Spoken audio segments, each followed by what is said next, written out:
Something else. Freddie, you were saying that what crop circles and sacred sites had in common were, one is that the crop circles were always usually found very close to sacred sites. All the time. All the time. And could you explain or define really what a sacred site is? There are certain characteristics I know that you talk about, that there's always water present and yeah. So I mean, there are six features that define a sacred site. It has to have the water. Even in the desert, in the southwest United States, you have a Navajo site where there's water running between two sand dunes. Yeah. That's where their altar is. There's a massive amount of water running under the pyramids of Giza in the middle of the desert. And there's a reason why it's there. It's because that water is energized when it pours through a certain type of rock, usually limestone. It creates a natural electrical charge. The second point is magnetism. All the sacred sites are all located at the crossroads of the Earth's electromagnetic field, what we call the telluric lines, not the ley lines, not the same thing. And then you have a type of measure which is used to create all the sacred sites in the world called the megalithic yard, and it's derived from the actual motions of the sun, the moon, and also the extrapolation between the atom and the tetrahedron that binds atoms together. So it's highly technical. I don't know how they figured this out in the Neolithic era, but it's provable. Then you've got the geometry. Each sacred site is hardwired with a certain geometry. Even if it's invisible to the eye, it will be there. So you've got all of these elements, and you stack them together, and you add your intent to this, because every site wasn't just built stacking a bunch of rocks on each other. You have to go there and put your intent into it, and you're entering a living being. And in fact, you go towards the east, the further into Polynesia that you go, the more the entrance resembles a mouth of a beast that's about to devour you. And it's a metaphor. It's about the fact that in order to accommodate yourself from profane space into a sacred space, you have to basically devour your physical self. You have to remove yourself from your physical body as much as you can, technically speaking, because you're going to a rarefied world where you have to escape the body to understand the bigger picture. Because the bigger picture, there's much more in the invisible world than exists that is not material. So you have to forget about the physical world. So all of these things conspire to create an environment which cannot be measured, and it has been done by people like Princeton University, going around the Egyptian temples with a specific device that measures the frequency of the temples, and it generates a frequency just by themselves. When you take a person in there with the intent, the measurements go way off the scale. So there's an interaction between a site that's been specifically designed to get you to have an out-of-body experience, and the crop circles do exactly the same thing. So you go in there with the right intent, at the right moment. Extraordinary things happen to you. I've seen people being changed, healed, and these are skeptics. They go into a field of wheat, and they're totally allergic to the stuff, and they'll walk right through the field. They're totally skeptical about crop circles, but they feel compelled to go there. And since then, these people have been healed of whatever was afflicting them. You can't tell that to skeptics. That doesn't happen to the skeptics. They're already pre-programmed not to believe that, and yet it happens to them. So this is the magic of something that's so it can happen even if you, in a sense, you don't have the intent. I mean, sometimes it can just catch you by surprise. I mean, just by being almost being in a kind of neutral state, I suppose. I think, actually, someone made a very good point about this, because it seems to be contradictory. If you take the fact that if you don't have the right intent, nothing's going to happen, and I believe that is true, and yet we have these people who are, who believe solidly that all there is a physical world. There's no fairies, there's no extraterrestrials, and there's no invisible world. This is all there is. So why would this happen to them? And I would wonder if there's at some point of a subconscious part of yourself that's actually agreed at some level to be used as a guinea pig to show other people, other skeptics, that it can even happen to you if you just allow yourself to believe in this. And I thought it's a very elegant theory. Absolutely, and that would be very convincing if people know that this person's a very kind of left-brained, methodical sort of person, yet had this experience. Yeah, I mean, it's like the BBC going into a crop circle, and they're very cynical. They're totally. This is how the information gets out about the hoaxing. Yeah. They've got their friends at the BBC and the Daily Mail, especially the Daily Mail, and they'll basically, because back in the days, the quality media never believed that the crop circles were made by people. I mean, even the Independent said this years ago. They said, "I have more easier time believing in little green men than I do in Doug and Dave making all the world's crop circles." This is an actual quote.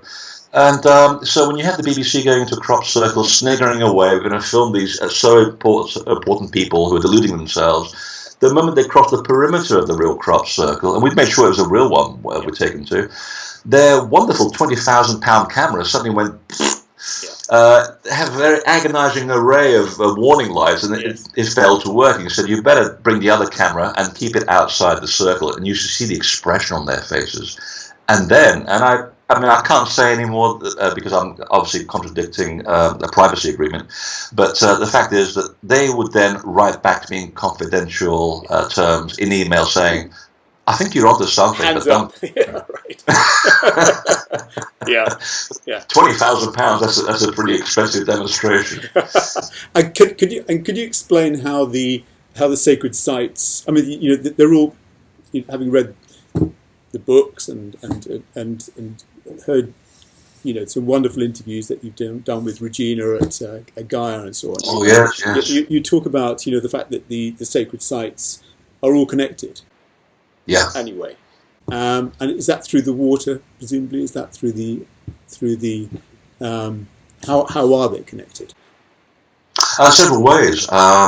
We've just discovered, thanks to NASA, that there was a wonderful story that goes back to 11,000 BC, at least, in the Vedas of India. They talk about the fact that they're talking about the sacred sites and the fact that they are related to the serpents that slide along the ground, which are connected to the serpents in the sky, which are the arrows of sorcerers. Now, a sorcerer is someone who works with the source. In other words, natural forces, and you have control over the natural laws, and you can bend them. And I thought, I wonder if what they mean is the fact that they're talking about the Earth's telluric currents that are somehow related to telluric currents that exist outside of the Earth's atmosphere. And would you believe that back in 2009, NASA actually proved this? And they talked about the fact that every 8 minutes or 11 minutes, magnetic portals open between the surface of the Earth and the Sun, and God knows where else, because they've just been discovered going from the Sun to Saturn as well. So that's one of the ways that they relate. These sacred places are connected with these, what they call the reeds of heaven. When you get the old stories, they have these reeds that connect to another level of reality. Now we know what they're talking about.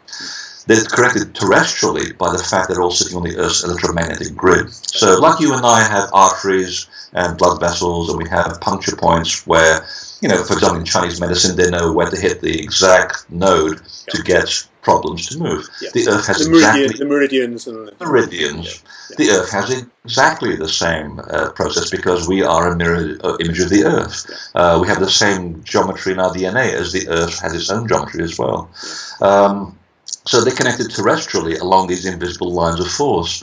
And also the water, because the water is part of the concept, because once you actually begin to interact with the temples and you leave a part of your fingerprint behind, and it should be a good fingerprint, by the way, you should always put a good thought into these things. Kind of like going to a holy well, you drink the water and you feel better, and a lot of these heal, like in Cornwall, there's so many healing wells.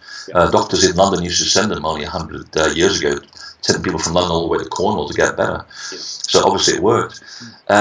In a way, you're drinking the memory and the prayers of people that have gone before you. And that memory goes into the water, it goes into the aquifer, and it recharges all the wells and the earth itself.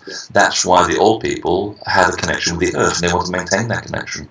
Because if you maintain the spirit of the earth in balance, then we are in balance with it. Again, New Age concept, but very true. We can now prove this. Like Masaru Emoto in Japan. He proved that you take 2 vials of the same water, you have one person writing on it with strong intent, I'm going to kill you, and the other one is, I love you, and you put the 2 crystalline structures side by side. The 2 crystal patterns are totally different. One's totally chaotic, the other one is totally organic. So again, the power of intent mixed in with the water, mixed in the electromagnetism, you've got that connection. So it's actually very simple when you think about it. It takes 25 years to understand. And does that tie in at all with kind of Rupert Sheldrake's morphic fields, morphic resonance. Absolutely. That comes into the equation as well? Absolutely. Yeah. We're part of this big organism. And in fact, I was having this conversation the other day with a radio station about the fact that if we connect and find our purpose, not just within ourselves, because any Indian would say, well, you don't need sacred spaces to find yourself and connect to the bigger picture, to the morphic field. You are the temple. I mean, even Jesus Christ said this, the temple of God resides within you. He wasn't joking. He was an honorary Buddhist. Well, and I was going to say, with the Buddhists say that if you see the Buddhist walking down the street, basically kill him, because actually the point being is that the Buddha is in with you. Exactly. We are the temple. We have the same magnetic structure. We have all the water we need. We have the intent. We have the geometry. We already are the temple. You don't need that stuff. But if you don't, you go to a temple. And basically, if you are able to connect and find a way to connect with the bigger picture, there are so many people like us who are also connecting with the bigger picture, and that creates a change. Yeah. And there's more people doing this around the world than we're actually given credit for, because, good news doesn't make the headlines. You really hear about this stuff. And, I mean, I live in America now. There are conservative pockets, of course. One is in Ohio, but would you believe one of my biggest sections of my mailing list is in Ohio. I have gone to places you've never heard of. I've never heard of. Well, that must be a place. I used to live in a place called Chillicothe in Ohio for a time. I know it well. Do you know it? Really? Yeah. I was really annoyed that I never got to see the serpent's Oh. But I know. I didn't know about it at the time. But sorry, you were going back to Ohio. You were saying the people there are... I found packed rooms, and I'm talking about a couple of hundred people suddenly packed into a room that came out of the woodwork to learn about this stuff. So for me, it's actually quite enchanting to find that we're actually the majority, not the minority. There's more people trying to think of a better world, a better way to create a society, and we're having that resonant effect. It's when you pay too much attention to what's happening in the media, and it's not the media's fault. I mean, they have to make money, they have to, sensationalize things, but and inevitably it's the weird things to get on the front page. So are we all like? Sorry, Freddie. I just thought of something. That are we all in a sense like the Hopi or the Lakota would believe? We're all basically crying for a vision, aren't we?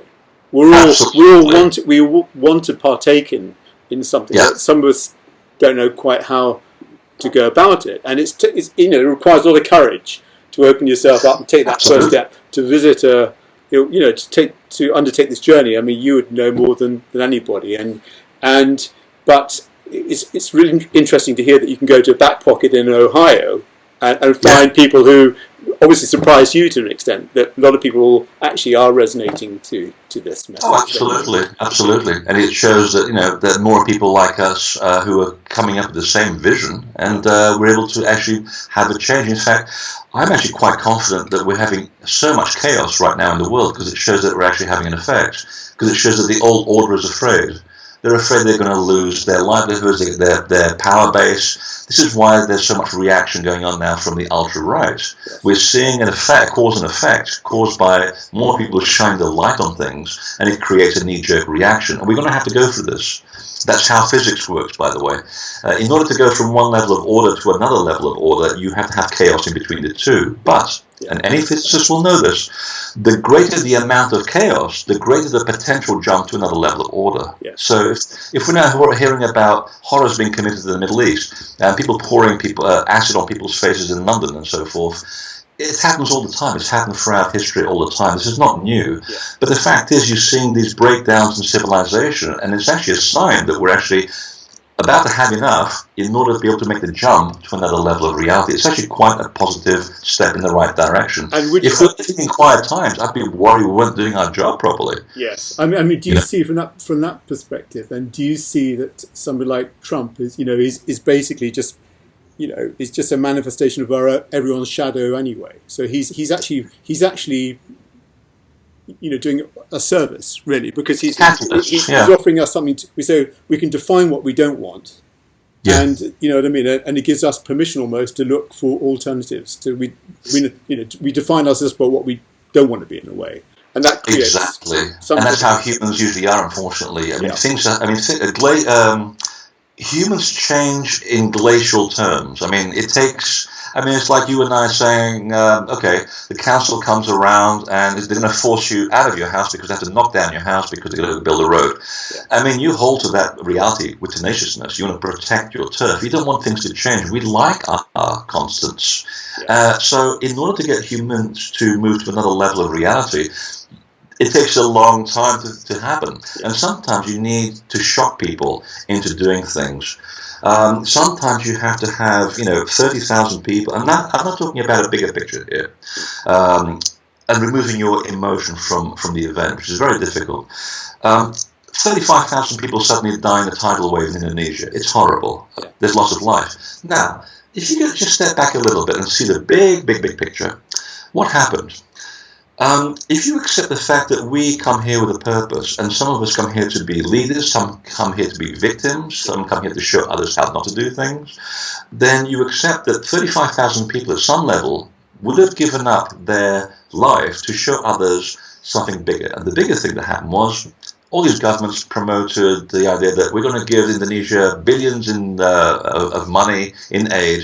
Not one of that penny ever reached the islands. The money that got to Indonesia was from donations from people like you and me. It brought the whole world together and suddenly realized and showed all of us we're actually much more connected as a family than we would have accepted if that hadn't happened. But sometimes it takes something so shocking to happen to judge people out of their complacency and recognize that we're actually much more connected. So someone like Trump, he's actually shining a light on those people who are holding on to some really negative stuff. I mean, I'm surrounded by this every single day here. You have to kind of just, have a good pint and continue.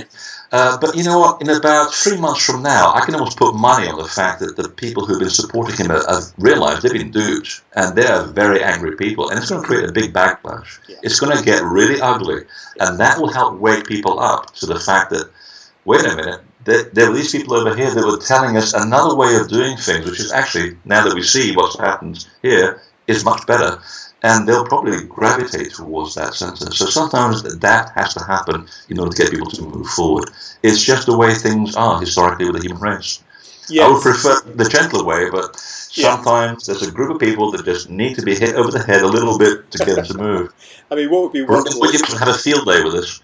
Yes, it would be great to be able to get sort of, Kim Jong-un, Donald Trump, and, I don't know, 2 or 3 others, They've never been seen together. At a sacred site. That's true. Another conspiracy. That's it. They're all weird hair. They're all the same person. And but if you're able to bring them together in a church, cathedral, or somewhere that was there was a power point to a sacred place. I mean, that would be very interesting, wouldn't it? I mean, if as opposed to being in a sort of G8 room stuck in some, or G20 somewhere. I mean, they'd have to take that sort of leap of faith. You'd probably have to hijack them all and plot them there. But, exactly. Take them somewhere like Avebury Stone Circle, or one of my favourite places. I'm in Scotland, up in the middle of nowhere, Callanish, one of the most unpolluted sacred sites in the world. I mean, if you didn't think you were psychic, you will be when you get there. You can hear the stones talking back to you. It's like a family.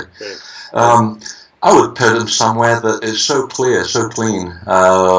Even in the Andes, there are temples there which are so powerful, mostly because of the altitude as well. But the resonance of the stone and the geometry is such that you can hear things talking in your ear, that it changes you as soon as you actually step inside them. That would be a great idea. In fact, there are videos of me talking at places like Sacsayhuaman and Cusco, and you can see that I'm having a real trouble concentrating on what I'm saying, because I can hear all this conversation going on in my left ear, and I'm going, I hope I can remember this information, because it's really good.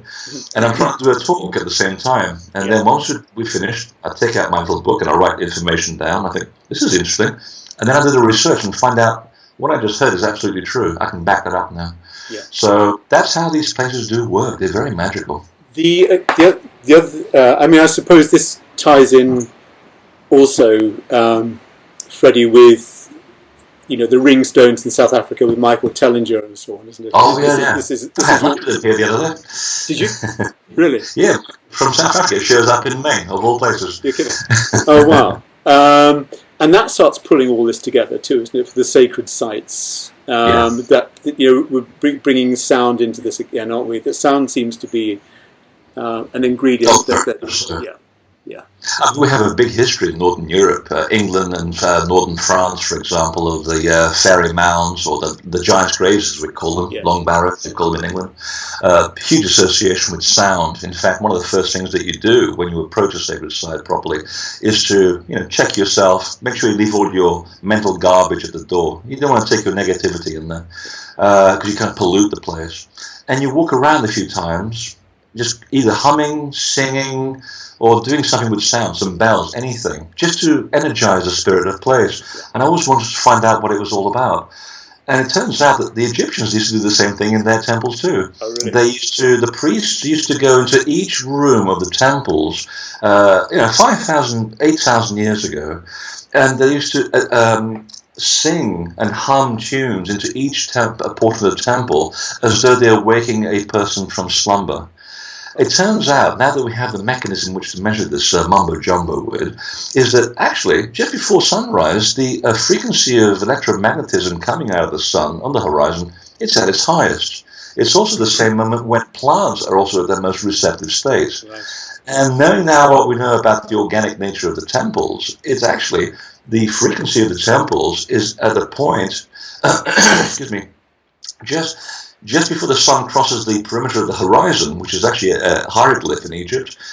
That's when the local electromagnetic field suddenly gets drawn to the entrance of the sites, and it whirls around them, and suddenly the sun crosses the perimeter and all the electromagnetic frequency shoots in through the entrance. It happens every dawn at Avebury, by the way, in Wiltshire. Yeah. And it's been measured with electric equipment.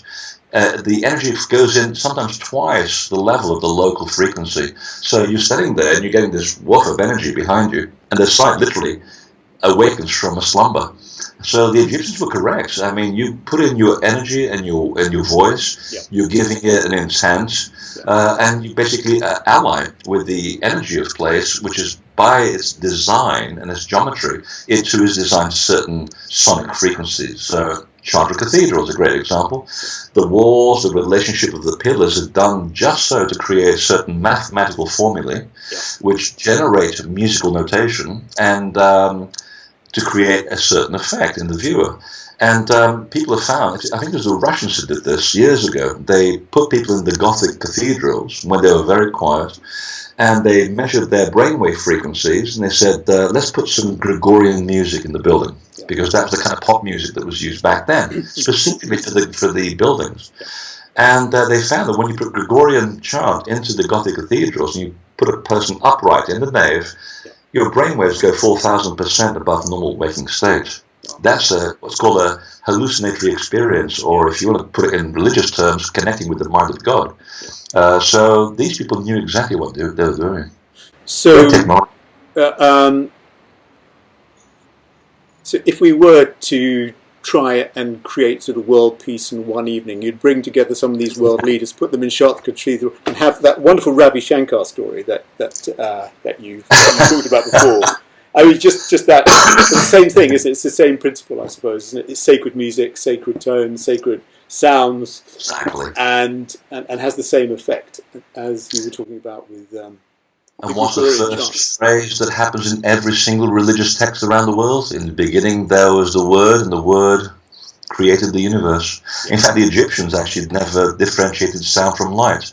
They said in their version of the Bible, which precedes the Bible by thousands of years, in the beginning, Ra emitted a cry of light. And I always wondered about that. Well, how would he emit a cry of light?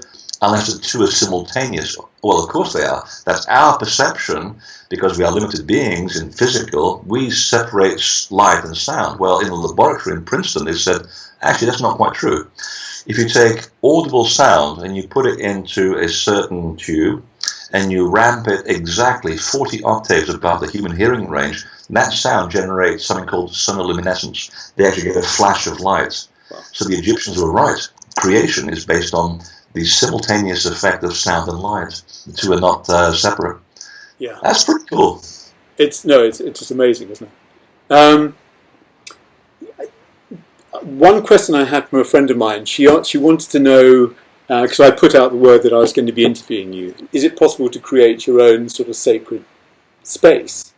Oh, God, said, yeah. I said, I know for a fact that Freddie knows all about that because that's part of the work that you do. But it is, I mean, and quite easily, very easily.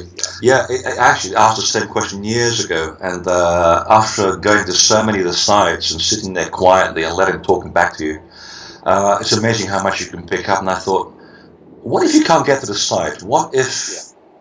Can you bring the temple to you? And again, by this wonderful magic, the information starts coming back at me and saying, look at the basics. Look at the basics. I mean, the basics. How temples are built. And so I finally figured out that every temple is based on 7 laws, and I hardwired them into excuse me, a full-day workshop where I actually teach people to create their own temple within their own living. I saw that, yes. Yeah.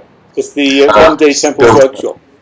Yeah, Temple Building is a DVD that's actually based on the workshop. If people can't make the workshop and they can't afford it, so all the materials in there, you can watch 2 DVDs and go, oh, that's easy. Of course, it takes you 30 years to figure out how easy it is, but once you do it, it's like, oh, actually, it's really simple when you think about it. So right now, where I'm phoning from, I am sitting in the middle of downtown Portland, in the middle of a city. I have 2 energy lines running through the building. There's a masculine one here, feminine one behind me, and I'm sitting in the middle of a temple. And you can't tell because the stones are so carefully hidden. You don't need big stones unless you're a Virgo or an Aries. You have to show yourself to be, look at how big my stones are. You can use small crystals that big. You can put them in the middle of bookshelves, and people will come in here and they'll feel there's something unusual about this building, my apartment, and they'll sit exactly in the one place where all the things coincide. You can sit anywhere you want, but they always go for exactly the same hotspot. What kind of crystals are amazing? I mean, what kind of crystals do you use? I use quartz because I just happen to like it because it's the neutral go-to thing. But there are certain rocks that you can choose which are masculine or feminine. It depends on whether they come from a volcano or they come from the action of water. And you look at the temples and you think, why is this temple dedicated to this deity? It's a female deity. Now that's funny. They use exactly the same type of stones in the same temples dedicated to the same feminine principle. Oh, of course, that makes sense. Stones which are born from the action of water. Water's flowing, it's fluid, it succumbs to the actions of the moon. The moon is considered feminine. Oh, okay, that's why they use feminine stones in feminine temples. But you go to a masculine site and you go, and it feels very different. It's like Wales, full of masculine sites. They're very rigid. It's like, oh, they use volcanic stone. Of course, volcanic is the action that's based on the metaphor of the sun. It's volcanic. It blasts out energy like a masculine energy is. It comes in your face. So you want that to bear in your actual temple. And if you want both of them, if you want a balanced site, like a lot of Gothic cathedrals are balanced, you have the pillars, like Salisbury has granite pillars, but then you've also got sandstone and limestone. And the 2 together create a balanced environment. Pyramid in Egypt, same thing. Granite on the inside, limestone on the outside. An electrical engineer would look at this and say, well, yes, you're causing a resistivity in the 2 currents. You're creating a highly energized electrical circuit. So there is a method to all of this, not just symbolic. Is that why we're attracted to some places and not others? That we actually literally do resonate. We literally resonate differently with places. Exactly. It depends on what you're looking for and where you are in life. All of us are our own little radio stations. There are sites. I remember one time when I was learning all of this years ago, I'd go to the Devil's Den in Wiltshire. It's one of the oldest sacred sites in Britain that no one even knows where it is. Not much left of it. So it looks like a big dolmen now. It used to be a giant's grave. And I remember going in there and crossing the field, and I heard a big voice saying, you really shouldn't be coming in here. And I turned around and I thought the farmer had nicked me. And I thought, well, there's no farmer around, but I definitely heard, and I cocked my leg over the gate and I said, you are not ready to come anywhere near this. And I went, holy mother, I just got the hell out of there. Anyway, drove up the couple of miles away and went to see a good friend of mine who's a very good psychic. And I just sat down for a cup of tea. I didn't say anything. She says, have you just been to the Devil's Den? I said, how do you know that? I said, I know everything. I said, yeah, you do actually. I said, well, did you get a voice telling you not to go in? I said, Yes. Well, it's because you don't yet understand the full concept of energy. You are of a certain frequency. That's a very powerful site. Was this sort of 10, 15 years ago, before you... This is about 15 years ago, 20 years ago. Right. A long time ago. Yeah. And until you understand what you're actually messing with, you should understand that like attracts like, but also if you're of a certain type of energy and you've got another type, you can create dissonance, and you'll destroy everything that you've done for yourself. Yeah. Learn what you're doing, go back in a few years and see what happens. And I did. A couple of years later, I learned a bit more, and I thought, okay, I've got that wrong, I've got that right. Yeah. Now I can appreciate this site for what it is. And I went there with the right attitude, and it was like this carpet, this red carpet just went out and said, welcome. And you feel it, it's like a door that opens, and well, that's a bit different. And you've learned, you've now realized... Another initiation, another rite of passage. And then you think you know it all, and then something else happens that shows you don't know it all yet. Yeah. And it's constant. I mean, I've been doing this for so long now, and I think I know so much, and yet I know so little. Every time I sit down to write something new, it's like, I thought I knew it all, and I still don't know enough. Do you have